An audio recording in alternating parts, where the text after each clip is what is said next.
안녕하십니까, 박사호입니다. 도널드 트럼프 미국 대통령은 14일 폭스 비즈니스와의 인터뷰에서 중국과의 모든 관계를 끊을 수 있다고 말했습니다. 트럼프 대통령은 중국이 우한 폐렴을 막을 수 있었는데도 그렇게 하지 않았다면서 우리가 할 수 있는 것들이 많다고 했습니다. 그러면서 중국과 모든 관계를 단절하면 5천억 달러를 아낄 수 있다고 했습니다. 그는 또 시진핑과 지금은 대화하고 싶지 않다고도 했습니다. 중국과의 관계 단절에 대해 묻는 질문에 트럼프 대통령은 우리는 중국과 문제가 많다. 나는 중국에 너무 실망했다. 1단계 무역 협상의 서명 잉크가 마르기도 전에 중국에서 전염병이 몰려와 너무 불쾌하다고 말했습니다. WTO 사무총장의 조기 사임에 대해 질문하자 짤막하게 오케이라면서 WTO의 결정에 대해 다음 주쯤 입장을 발표하겠다고 했습니다. 그러면서 WTO는 하랍을 끔찍하다고 했습니다. 미국은 WTO로부터 부당한 대우를 받아왔다고 말했습니다. 나는 이미 오랫동안 이야기해왔다. 미국은 거기에 조치를 취할 것이다.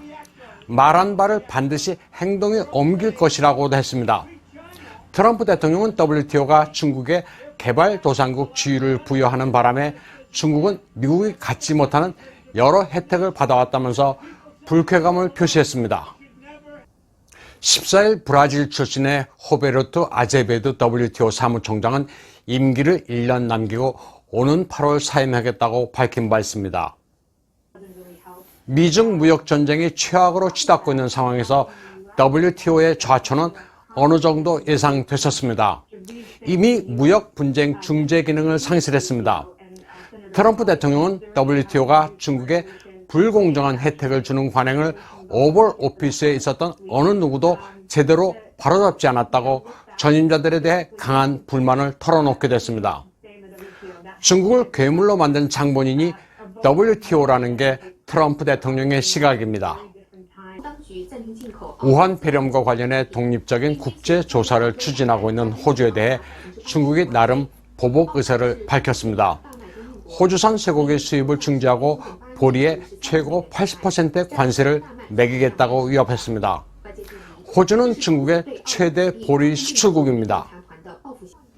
사이먼 버밍엄 호주 무역장관은 중국의 경제 위협이 호주의 정책을 바꿀 수는 없다면서 쫑산 중국 상무부장과 전화통화를 희망했지만 중국 측은 묵묵부답입니다.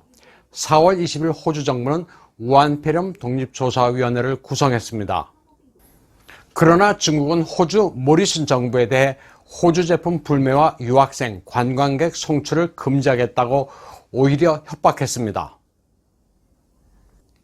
중국에서는 가짜 분유 파동이 발생했습니다. 후난의 천저우에서는 불량 분유를 먹은 아이의 두개골이 부풀어 올랐습니다. 중국어로는 따토와와, 머리가 커진 영아라는 병이 도졌습니다. 몸에 습진이 생기면서 체중이 줄고 머리가 부풀어 오르는 증상입니다. 가짜 분유를 먹은 영아들이 영양부진으로 구루병에도 걸립니다. 따토와와 사건은 올해 들어 3월 30일 이후 두 번째입니다. 중국에서 불량 분유는 2008년에 큰 문제가 됐었습니다.